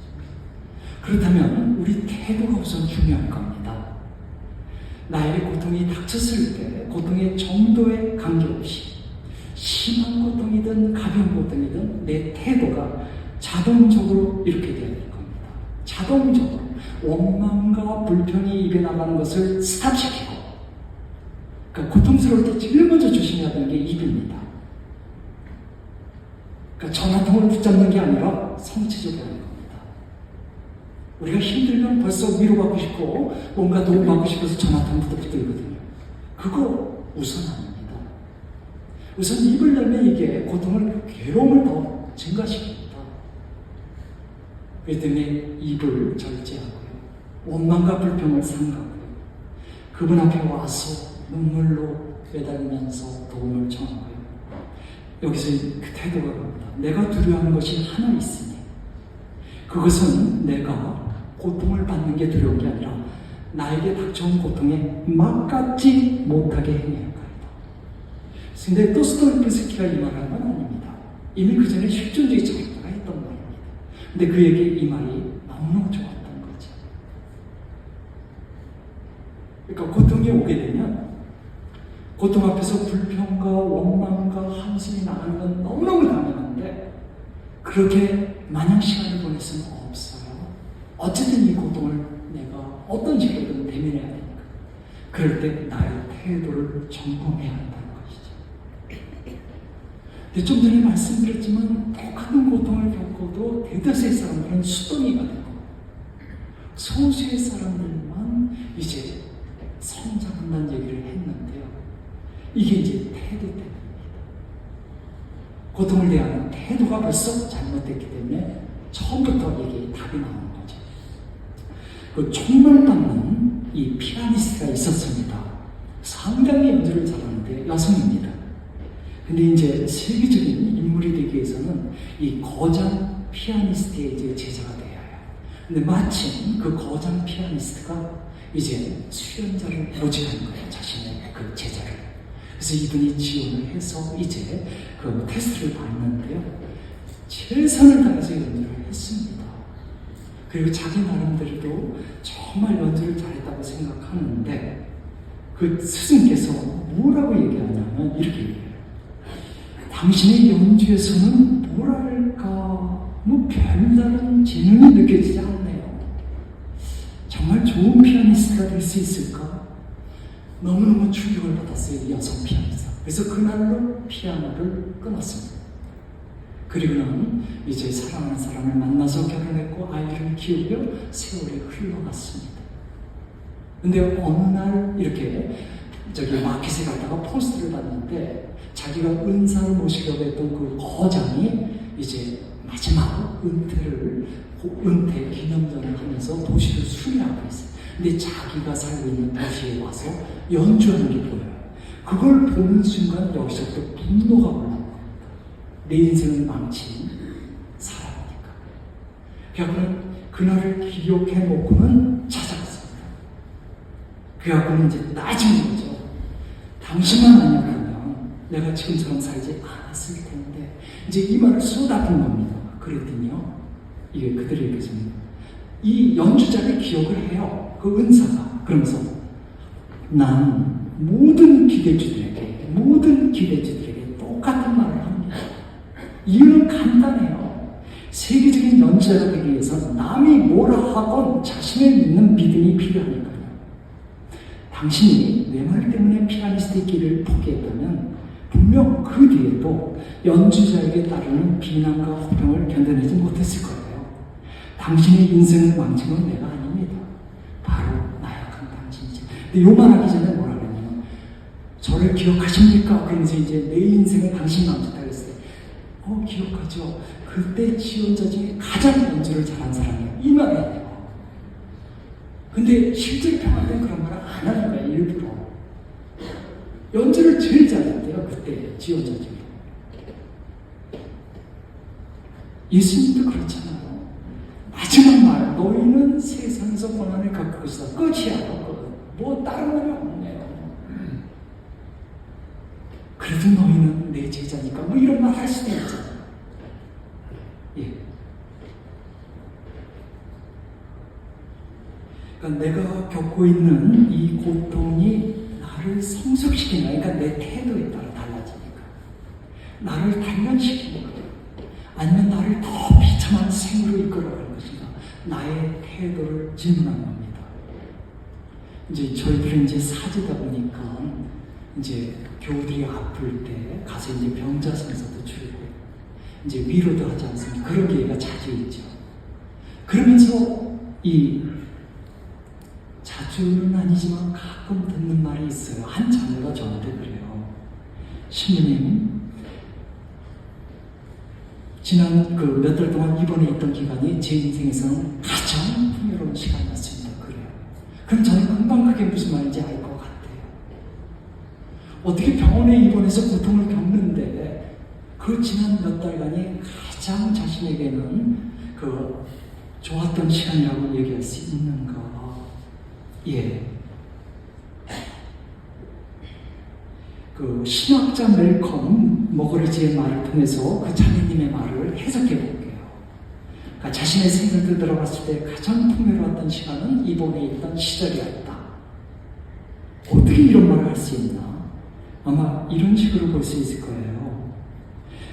병을 겪고 있을 당시에는 너무나 고통스럽고 절망스러웠지만 이제 그러면서 자신의 생을 되돌아보면서 정말로 자기에게 중요한 것이 무엇인지, 정말로 중요한 분은 누구인지, 삶은 어떤 식으로 이루어져야 하는지를 비로소 봤기 때문에 그래서 가장 풍요롭다고 얘기한다는 것이죠. 예. 고통 자체는 너무나 힘들지만 그 고통의 시간 동안 가장 중요한 프라이어리티가 뭔지를 깨달을 수 있었기 때문이지. 이스라엘 백성이 이집트를 탈출했을 때 하느님이 원했다면 3, 4일이면 약속의 땅에 들어갈 수 있었습니다. 그 해안길을 따라서 가면 됩니다. 근데 하느님은 모세에게 분명히 명령합니다. 돌아서 가는 광야길을 택하여라. 그래서 그들은 광야길을 통해서 모진 고통을 겪으면서 걷게 되죠. 그 이유는 딱 하나입니다. 그 고통을 통해서 이제 프라이어리티, 삶의 가장 중요한 것이 무엇인지, 가장 중요한 분이 누구인지를 하느님의 백성으로서 거듭나기 위한 그 가치세계를 이제 선택하도록 요구받았다는 것이죠. 그런데 이제 우리 삶에도 고통이라는 것은 광야로 표현할 수 있겠습니다. 이스라엘 백성처럼 우리도 이 천국 가는 그날까지 이 광야길을 겪고 있는 것이니까요. 그분이 우리에게 성장을 위해서 고통을 허락하지는 않지만 삶의 법칙은 고통이기 때문에 우리는 무성한 존재이기 때문에 많은 고통들을 겪게 됩니다. 관계 안에서도 고통을 겪게 되고요. 때로는 사악한 인간들에 의해서 이제 배신과 이런 고통을 또 겪게 되고요. 천재 재변 속에 고통을 겪게 됩니다. 그러다가 이제 우리가 피정에 들어가요. 그러면 이제 그런 경험이 있었을까요? 피정 동반하는 신부님께서 종이를 하나 나눠줍니다. 그리고는 지난날 여러분들의 생을 되돌아보면서 가장 고통스러웠던 것들을 적으십시오. 그럼 이제 시간을 갖고 생각하면서 적지요. 그러면 이제 시간이 지나면 신부님이 또 얘기합니다. 페이지를 넘기세요. 그러면 뒷면은 하얗죠. 그럼 이제부터는 지난날 생을 되돌아보면서 가장 자신에게 그 보람됐던 그 경험들을 적어보세요. 그렇게 해서 적게 합니다. 그러면 나중에 이걸 보게 하면 거의 같습니다. 거의 같아요. 그러니까 가장 고통스러웠던 것들에 포함된 게 또 가장 보람된 거에 포함되어 있어요. 우리 신앙인들한테는 그래요. 우리가 이제 고통 속에 못 받아들인다 해도 결국은 또 받아들이는 게 그분이 있기 때문에 그분 덕분에 이제 우리가 우리의 삶을 다시 재해석하게 됐거든요.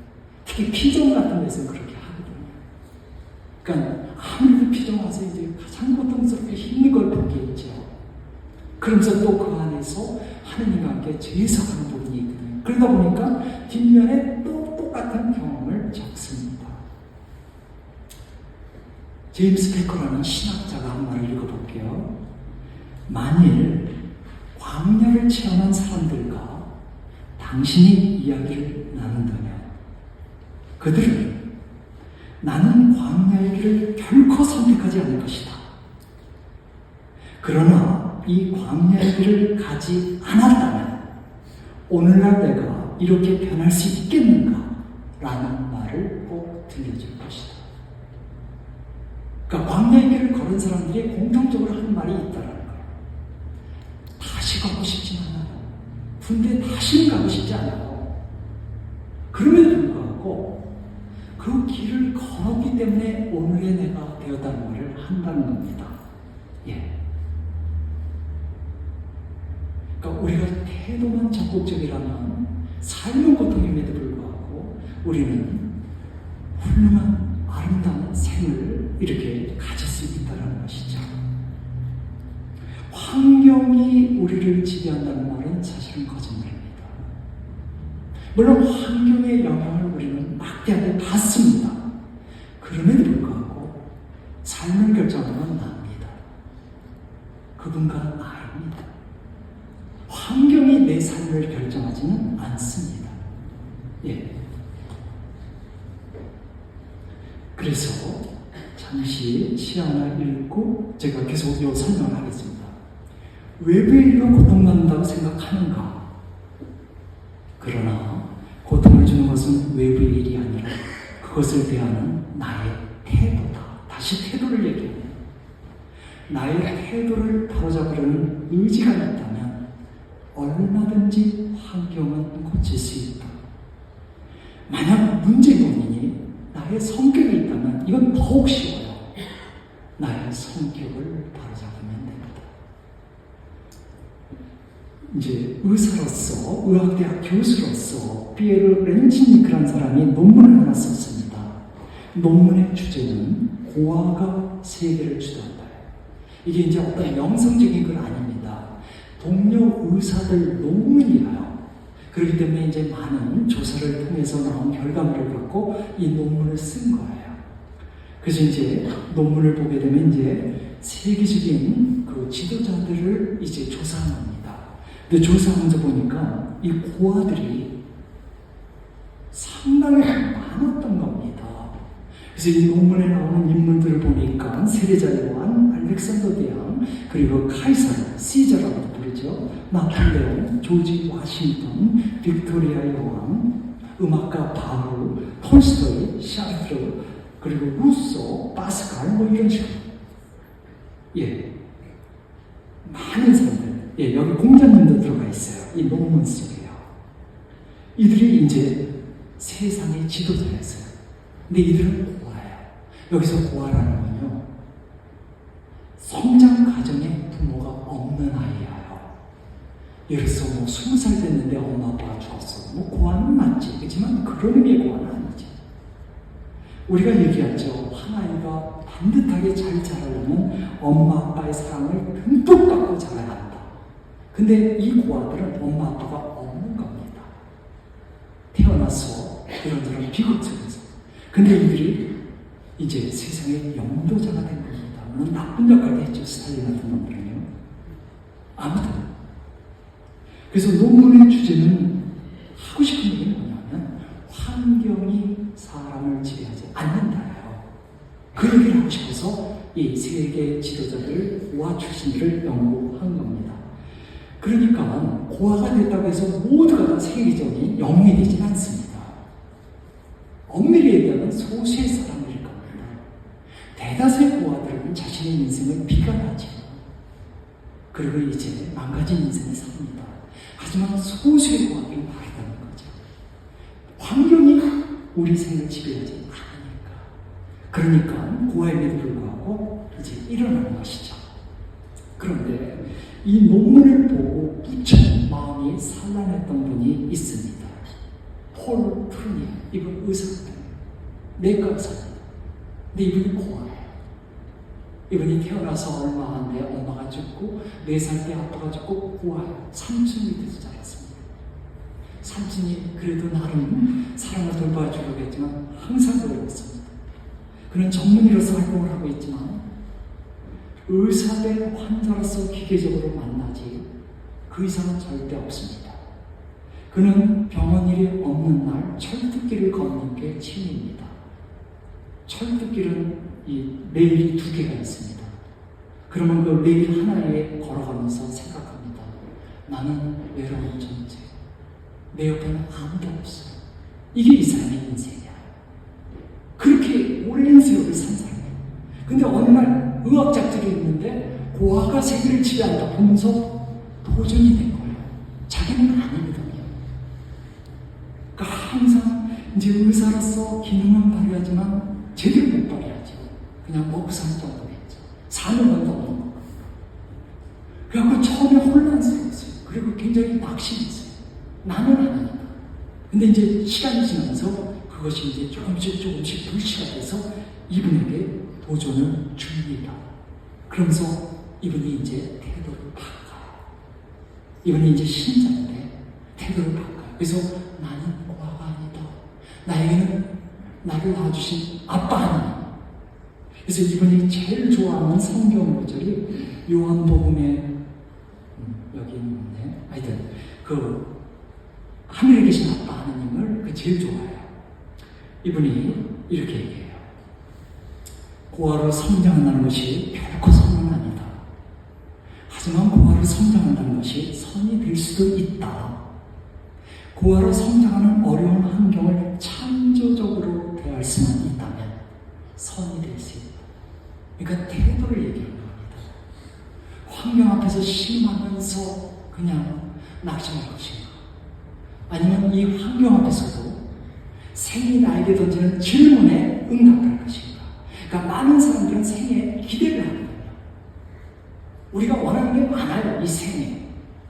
근데 그게 아니라 생이 나에게 던지는 질문, 이런 환경 속에서 나에게 던지는 질문에 내가 어떻게 응답할 것인가?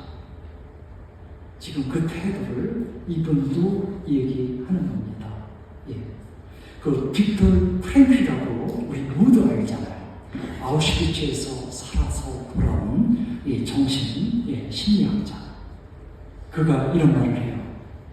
삶의 의미를 묻다니요. 물음은 오히려 삶으로부터 오는 겁니다. 삶이 우리에게 질문하는 것이죠.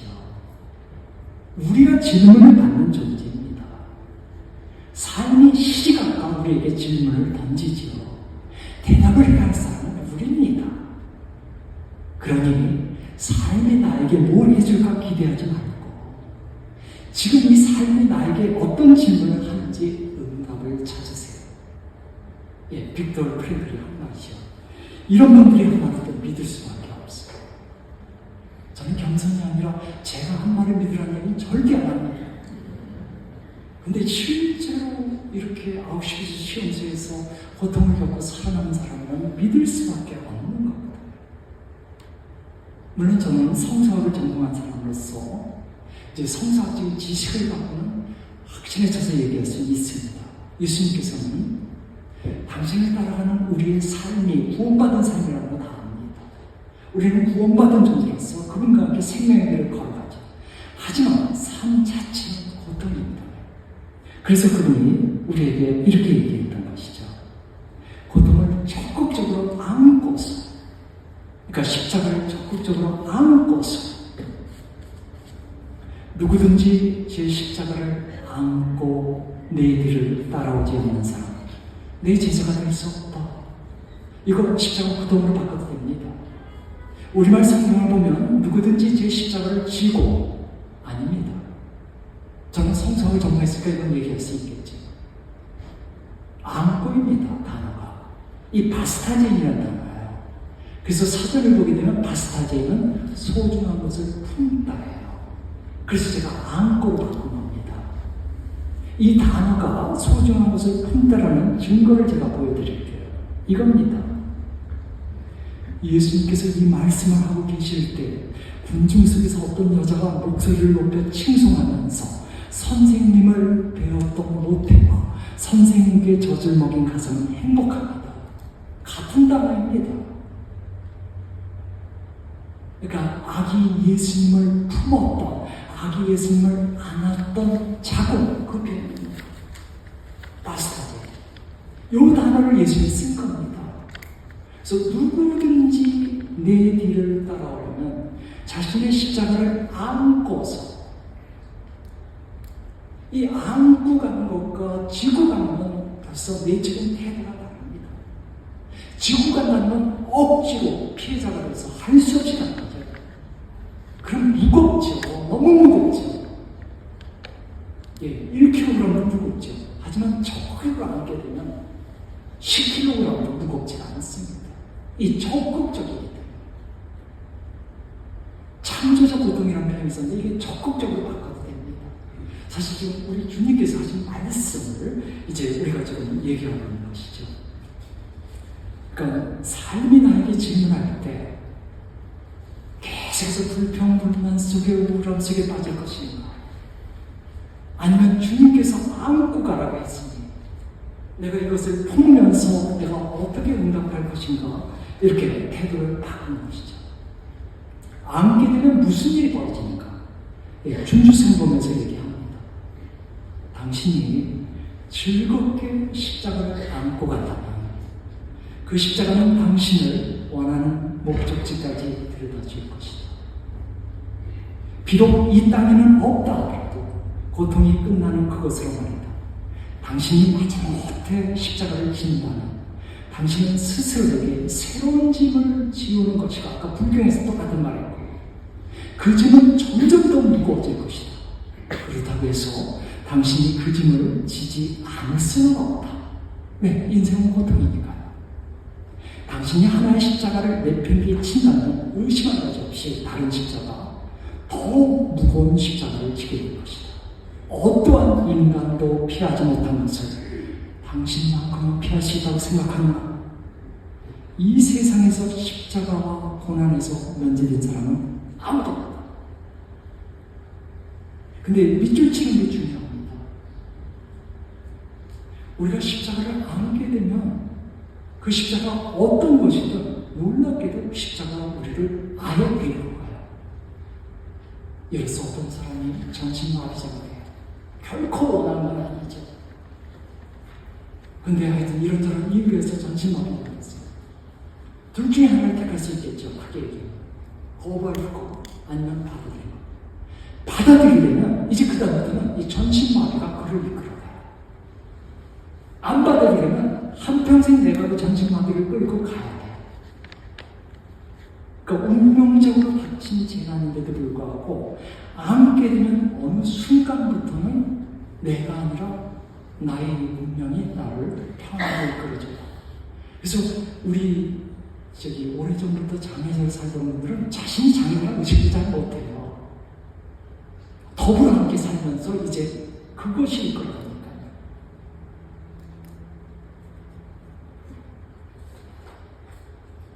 그 라이너 마리아 릴케, 당연히 그리스도의 신자죠. 유럽 사람들은 내놓고 무신론자라고 하지 않으면 다 그리스도의 신앙 속에 살아갔죠.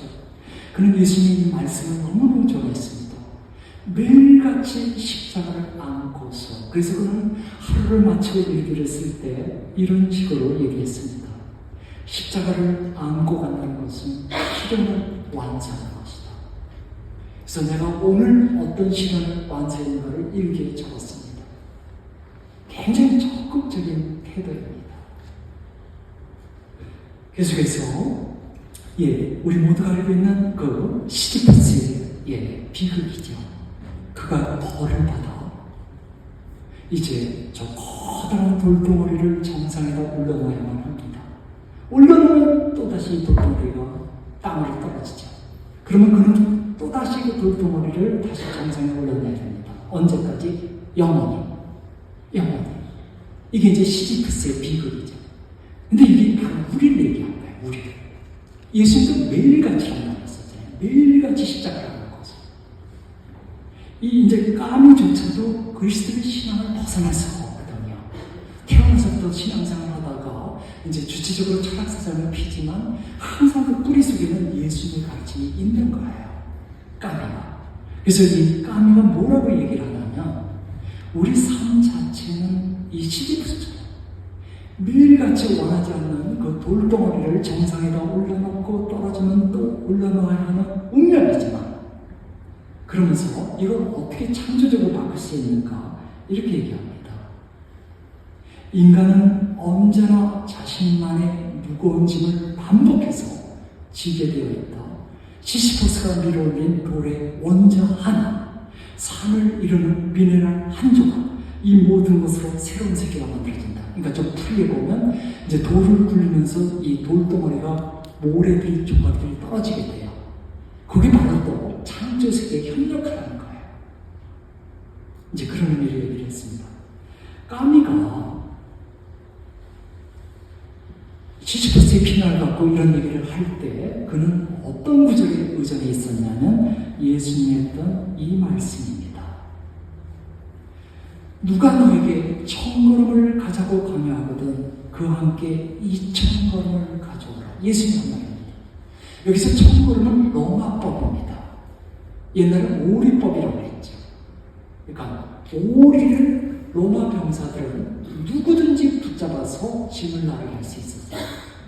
로마 제국이 광대한 영토를 점령하고 있는데 문제가 뭐냐면 군수 물자를 이제 수송하는 거예요. 그러다 보니까 이게 군수 물자를 아예 전문적으로 수송하는 그런 사람을 하는 게 너무 힘드니까 무조건 식민지 영토에 로마 시민이 아닌 사람이면 로마 병사가 지정하면 반드시 오리를 가야 돼요. 그래서 키게네 사람 시몬이 예수님의 십자가를 지게 된 것도 그 오리법에 의해서 지게 된 거예요. 그러면 유다인들은 이제 식민지 지역의 시민들이죠. 유다인들은 로마 병사에게 붙으면 질 수가 없는 거죠. 그치만 해야 돼요. 한방 가니까. 그러면 오랫동안 그 짐을 나눌 때 얼마나 서로 욕을 하겠습니까? 저 개새끼 이러면서. 그러니까 받아들일 수 없는 거잖아요. 근데 예수님이 그게 아니고 완전히 현실이 그렇다면 다른 식으로 해야죠. 이거. 그래서 오리가 아니라 시민. 그러니까 오리가 천거예요. 그러니까 이렇게 되면 주체가 달라져요. 처음에는 강제로 붙들려서 짓고 간 것 같아도 오리 가서는 달라져요. 너가 도움이 필요해. 내가 도와주는 거야. 오히려 내가 자극적인 자유인이에요. 예수님은 그걸 심어주셨어요. 이게 이제 로마 제국의 법에서만 얘기한 게 아니라 삶에 대해서 이렇게 보다 적극적인 자세, 이걸 예수님이 심어주고 싶었던 겁니다. 그러니까 희생자가 돼서 끌려가는 것이 아니라 거기에서 디딤돌을 삼아서 더 적극적으로 오히려 사랑을 베푸는 그런 존재라서 도움이 필요해. 그럼 내가 기쁘게 도와주지. 그러니까 다 예수님이 가르침 앞에서 나온 고통에 대한 적극적인 태도를 보이는 것이죠. 한 번 더 볼게요. 이 유럽의 이제 사상가로서 아모르 파티, 굉장히 유명한 말이죠. 우리 대중가요 가수들도 불렀고요. 이것을 얘기한 사람은 니체죠. 우리말로 번역하면 운명애입니다. 운명에 대한 사랑이에요. 아모르 파티 같은 말. 니체는 자신의 운명을 사랑했습니다. 그는 한평생 편두통에 시달리고 있었고 하루에 꼭 한두 번은 쓰러져서 침대에서 몸을 돌봐야 했습니다. 아예 침대에서 못 나오는 날들도 많았습니다. 그는 한평생 약한 몸을 갖고 질병 속에 살아야만 했었죠. 그가 짜라투스트는 이렇게 말한다. 뭐 이런 식으로 그 10권이 넘는 책을 썼지만 베스트셀러에 들어간 적은 한 번도 없었습니다. 많은 경우는 자기 돈으로 책을 출간했습니다. 마치 고처럼 세계적인 나가지만 살아생전 단 한 편의 작품도 팔지 못하고 동생이 생계비를 안 주면 살아갈 수 없었던 고처럼 그는 그의 누이의 도움을 받아서 결국 운명하게 되죠. 이런 사람이 이제 아모르 파티를 얘기했는데 이제 맥락은 이겁니다. 자신이 이렇게 고통을 겪고 운명적인 삶을 살고 있는데 만약에 다음 생이 주어진다. 그래서 다음 생에도 이런 식으로 고통을 겪고 살아야만 한다면 나는 어떻게 할 것인가? 두 팔을 벌려 환영하겠노라. 이 말을 하는 거예요. 미친놈이죠. 두 팔을 벌려 환영. 그러니까 운명애가 문자 그대로예요. 상징적 의미가 아닙니다. 이게 바로 예수님의 그 말씀이에요. 누가 1000걸음을 가자 하거든 2000걸음을 가져라. 내가 선택하지 않은 고통이 나에게 닥쳐왔으면 그 고통 앞에서 적극적으로 그걸 안으라 이 뜻입니다.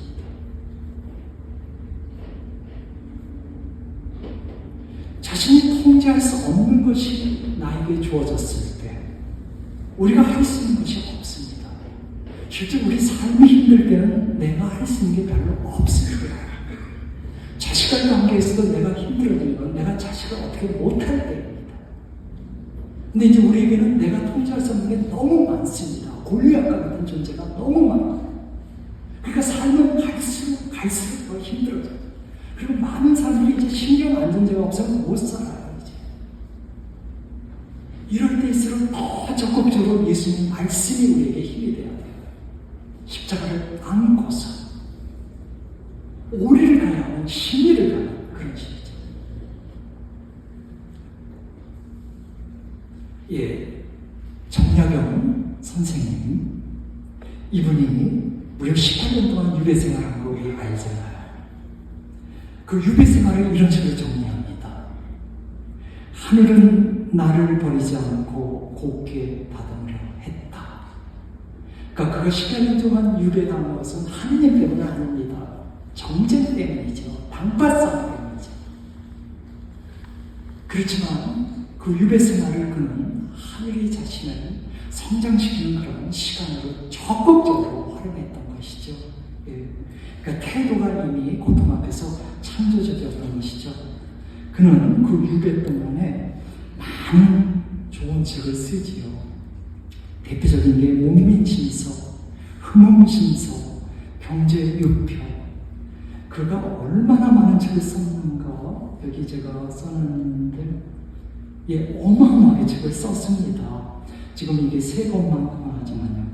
그렇기 때문에 오늘날 우리는 정약용이면 18년 동안 죄인이었으니까 죄인 정약용 이렇게 기억을 해야 되는데 우리 그렇게 기억하지 않습니다. 시각을 짚대서만 우리의 위대한 학자를 기억하죠. 이거 좀 정말 여담인데요.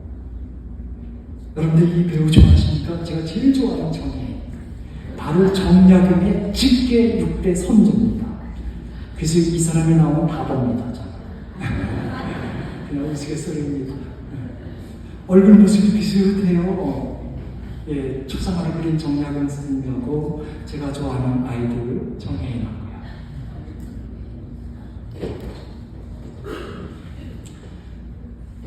환경이 우리를 지배하는 거 아니다. 물론 환경이 주는 영향력은 너무나 크다. 그럼에도 불구하고 그러한 환경에서 삶의 방향을 정하는 것은 하나님 안에서 내가 하는 거다. 그렇기 때문에 어떤 운명이 닥치면 그 운명이 나에게 던지는 질문에 대답을 찾아야 한다. 제가 이런 말을 했죠. 이걸 조금 각도를 달리하면 우리가 인생에서 어떤 경험을 하게 되면 고통스러운 경험이죠. 그 경험을 해석할 때 적극적으로 해석해야 한다는 겁니다. 그러니까 이런 식으로 보면 이제 품는 거고 저런 식으로 보면 적극적으로 해석하는 거고요. 사건보다 중요한 것은 사건에 대한 해석이다. 이 에픽테투스라는 1세기의 노예 출신의 철학자가 한 말입니다. 인간은 어떤 사건 때문이가 아니라 그 사건을 어떤 시각으로 보느냐에 따라서 어려움을 겪고 또 인생의 이제 미래가 달라진다는 것이죠. 그러니까 경험을 하게 되면 자동적으로 우리가 이제 부정적인 경험을 해석하는데 그러지 말고 고통을 겪는 순간에는 이해가 되지만 어느 순간이 되면 마음을 추스리고 적극적으로 가야 합니다. 적극적으로. 그래서 사건을 다른 식으로 해석해야 합니다. 여기 이제 행복이라는 단어가 있어요. 이거는 이렇게 세워서 봐도 행이고 거꾸로 봐도 행이에요. 그러니까 어쩌면 우리가 겪고 있는 삶의 아픔들이 우리 시선에 따라 달라지지 않는가를 보일지도 몰라요. 그러니까 어떻게 봐도 행이 된다는 말은 우리의 경험세가 적극적이면 행복의 시선을 볼 수 있다는 것이죠. 예를 들어볼게요. 아주 쉽게. 예, 강아지 한 마리가 방에 갇혔습니다. 방에 들어갔는데 자동적으로 문이 갇혀서 못 나가요.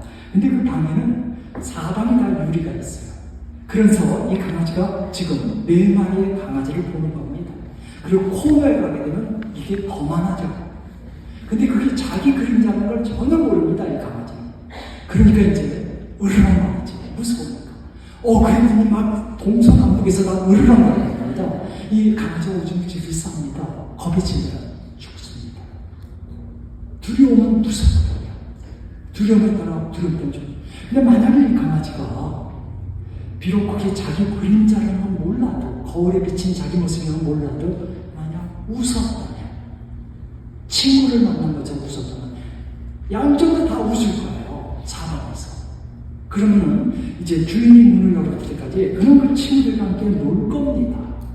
똑같은 상황입니다. 그러니까 자동적으로 우리가 어떤 해석을 하는데 꼭 그게 정답이 아닐 수 있습니다. 저는 이제 에픽테투스를 굉장히 좋아합니다. 그분의 책을 여러 권을 갖다 놓고 자주 읽습니다. 1세기의 책. 물론 그리스도 신앙과는 관계가 없습니다. 하지만 이제 저에게 도움이 됩니다. 우리가 살아가면서 많은 경험들을 하는데 중요한 건 그 경험 세계가 아니라 경험에 대한 나의 해석이다. 바로 요거 때문이죠.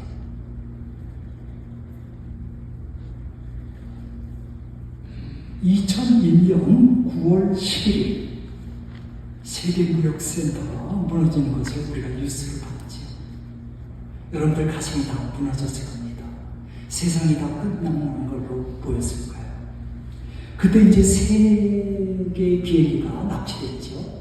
그 3개의 비행기 중에 한 대만큼은 이 테러리스트가 목적을 이루지 못했습니다. 왜냐하면 펜실베니아 농가에 떨어졌으니까요. 누구 때문에? 이 사람 때문입니다.